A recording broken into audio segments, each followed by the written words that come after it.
Dito yung bahay nila Jacob, di ba? Saan kaya yun?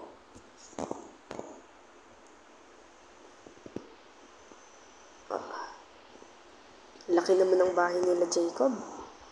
Tao po. Yes, hello, who are you? Ako po yung schoolmate ni Jacob, si, Isha or Celine. You can call me that, Isha or Celine. What you will decide. So, sino po kayo? Ay, hello Isha, schoolmate ka pala ni Jacob. Pasok ka. Ako nga palang, si Zuang. Miss Zuang. Mrs. Zuang. Ako naman ang sister ni Jacob. Teka lang, anong ginagawa mo dito? May date po kami kasi ni Jacob. Asan po siya ngayon? Andun sa mga kabarkada niya. Teka lang. Choren. Tawag ako. Yes ma'am.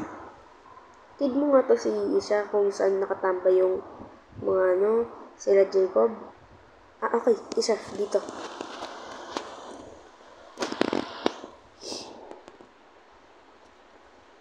Ayun sila. Tagal naman niya, Isha. Magde-date kami. Yep, by the way, kamusta pang pakiramdam mo ngayon, Nathan?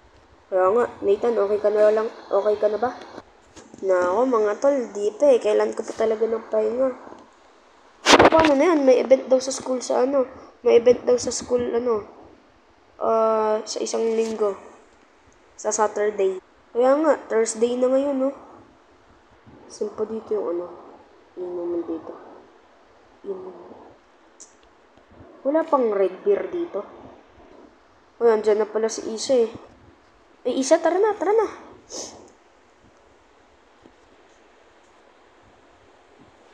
Ate, alis lang po kami.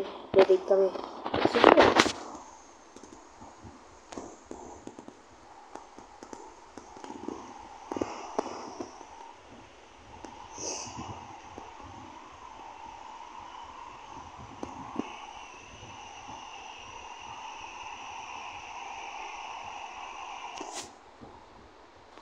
Celine, kain mo ba muna tayo ng ice cream?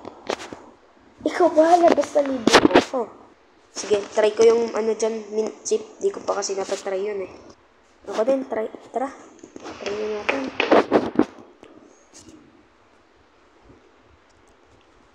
Hello po, miss. So, dalawa nga pong mint chip. Ay, wait lang, Isa, may natawag sa akin.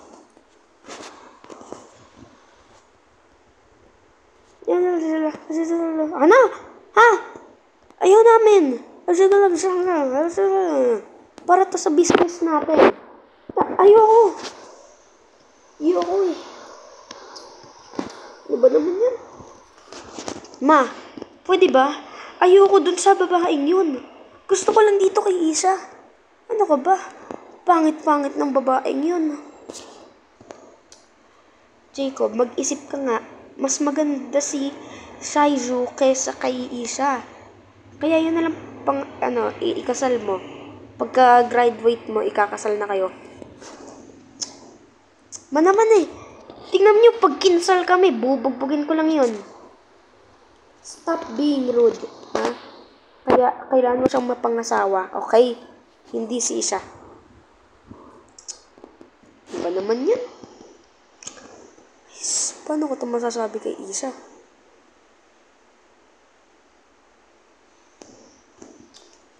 Sige po, ito mint chip po, dalawa. 30K! Mahal naman ang mint chip nyo, pero okay na yan. Ayan o. Tara na, Celine.